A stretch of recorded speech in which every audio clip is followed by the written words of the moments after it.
Hey guys, it's Gracie with WTI. If you have an inflatable paddleboard, then I'm about to show you how you can make your summers so much easier. This electric board pump from Peakspeak has come in so handy for us. Once you charge this puppy at home, you can inflate 3 SUP boards back to back.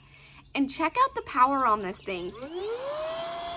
So it inflated our board from flat to floating in literally just 6 minutes. So all you have to do is just set your PSI and sit back and relax.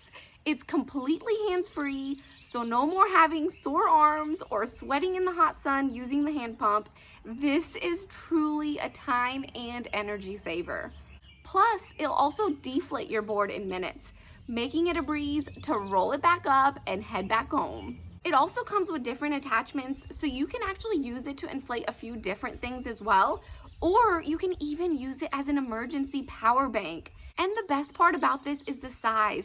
I just love how compact and lightweight this is. Now that summer's almost here, I just leave this in the back of my car in case I want to go paddleboarding spur of the moment.